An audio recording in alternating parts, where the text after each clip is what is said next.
There's a story I wrote on the internet, and I don't know if Squidger ever read it, but it was years ago, and it became quite popular because I used to, you know, the days before mobile cell phones, I used to do sales repping, and men were so chauvinistic in them days, it used to do me head in.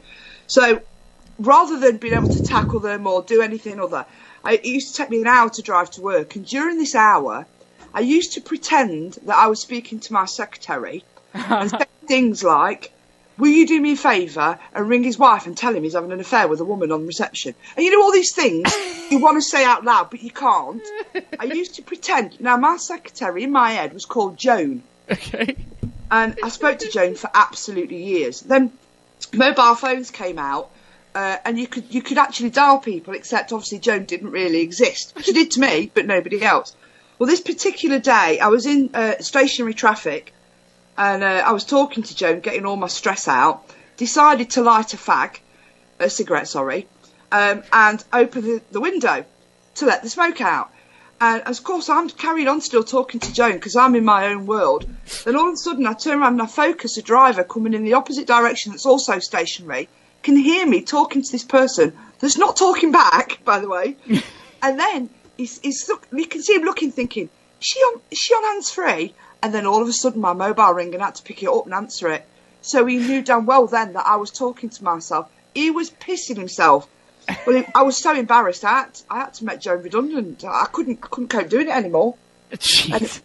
I wrote the story about it, and to this day I still ring Joan. I still ring her. If I ever met her, I bet the poor woman's on Valium. She can't cope with the shit that I have to go through.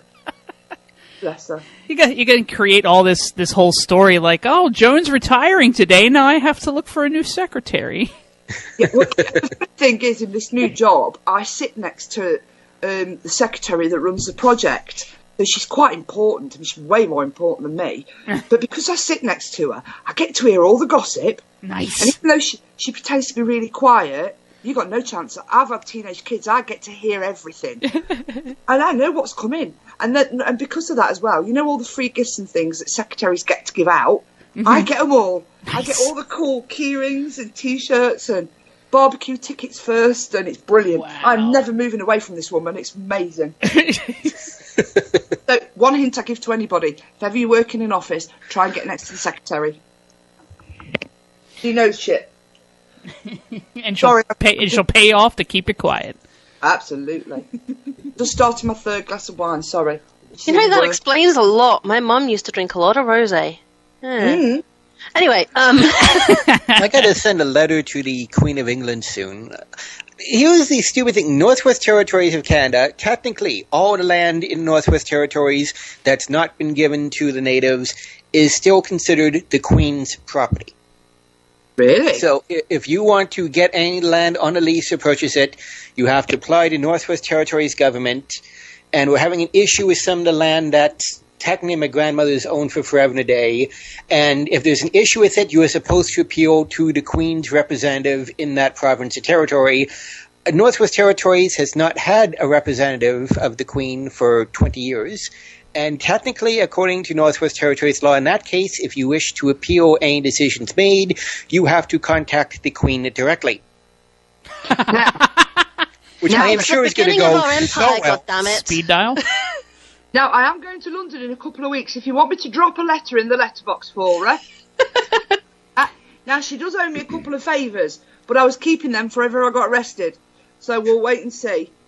Well, you know what? I can always drop a letter up here because she occasionally comes up to Holyrood Palace, and I'm just down the road from Holyrood Palace. So, you know, we get both birds then. You know, your bird up in Edinburgh. She's probably up here at some point for the festival and stuff. So just slip it in the letterbox. Yeah, it'll be good. We could sort that out. We could sort that out. Y'all are making this way too complicated. All you need to do is call the Queen's secretary Joan. Joan